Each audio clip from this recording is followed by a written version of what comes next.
Hello, my name is Count Cohen. I was born on May 30th, 1903. I'm a poet, novelist, children's writer, translator, and I occasionally write plays here and there. I am from Baltimore, but was born in New York City, but moved to Baltimore when I was a little bit less than 2 months old.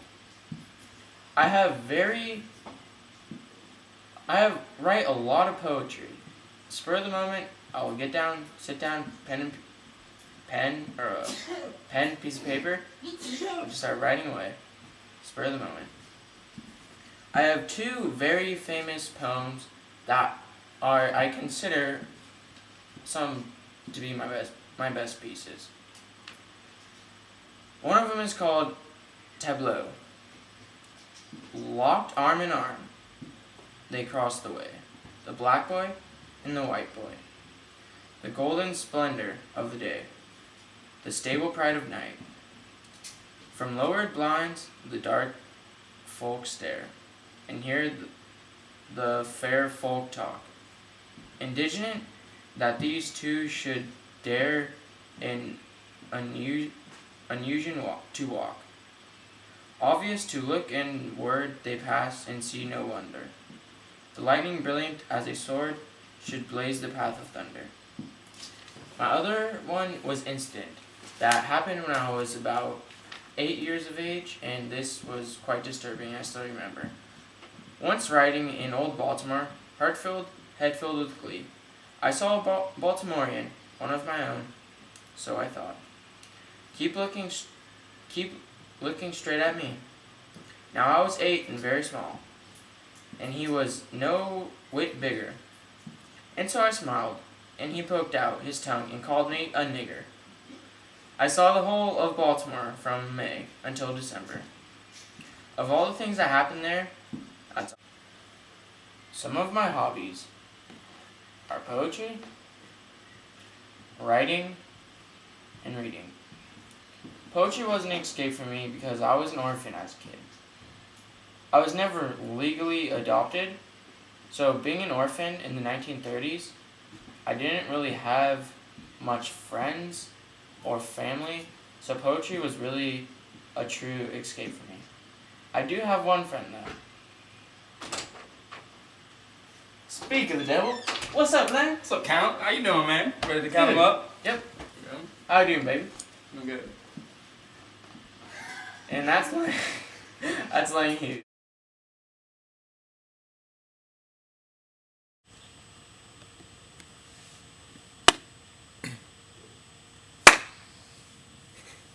Hi, my name is Langston Hughes, and I was born February 1st, 1902, in Joplin, Missouri.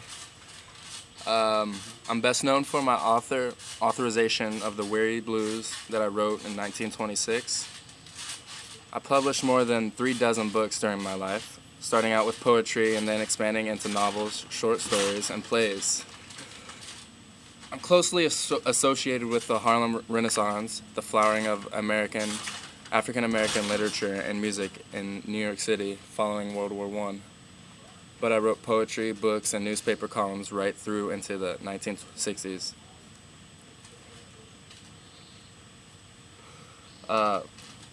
My work often spoke plainly about the lives of ordinary black African Americans, which in later years earned me a reputation as one of the major black voices of the 1900s.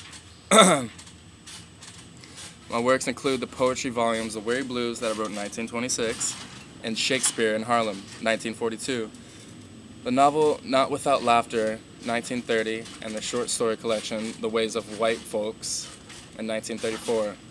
I wrote 2 personal memoirs in The Big C in 1940, and I Wonder as I Wonder in 1956.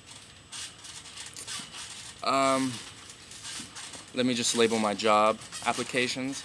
I was a poet, novelist, essayist, playwright, autobiographer, and a writer of children's books. I grew up mainly in Lawrence, Kansas, but also lived in Illinois, Ohio, and Mexico. By the time I enrolled at Columbia University in New York, I already launched my literary career with my poem "The Negro Speaks of Rivers" in the Crisis, edited by W.E.B. Du Bois. He had also committed myself. Where am I? I also recall being driven early by my loneliness to books and wonderful world in books. So yes, I was a lonely person, even though I looked amazing. I was also known as a ladies' man. Just putting that out there. You alright? Yeah. That's Claude McKay.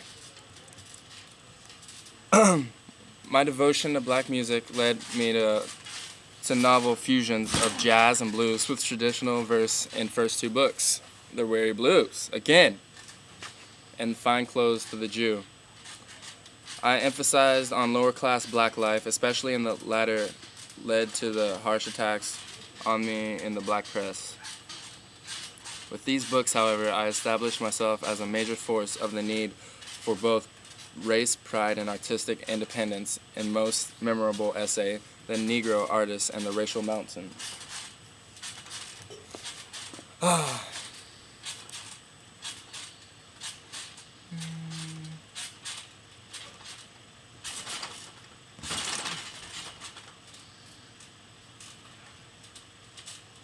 I think I'm good. Oh, that actually hurt.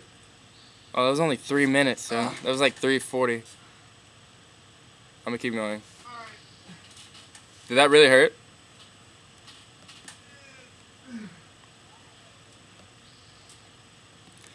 Alright, let's go. The 1960s saw me as productive as ever. In 1962, my ambitions, book-length poem, Ask Your Mama, dense with allusions to black culture and music, appeared. However, the reviews were dismissive. My work was not as universally acclaimed as before in the black community.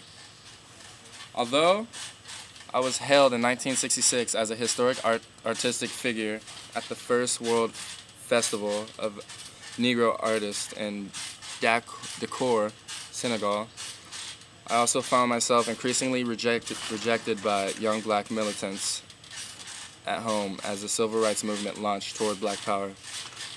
My last book was a volume of verse, posthumously published, The Panther and the Lash, in 1967, mainly about civil rights. I died in May that year in New York City. In many ways, I remain loyal to the principles I had laid down for the younger black writers in 1926. My art was firmly rooted in race pride and race feeling, even as I cherished my freedom as an artist. I was both nationalist and cosmopolitan. As a radical Democrat, I believe that art should be accessible to as many people as possible. You could sometimes be bitter. Oh my God, I could sometimes be bitter, but my art is generally suffused by a keen sense of the ideal and by a profound love of humanity, especially black Americans. I was perhaps the most original of African American poets, and in a breadth and variety of my work, assuredly the most representative of African American writers. Thank you. I'm Langston Hughes. That's Claude McKay, and we're out.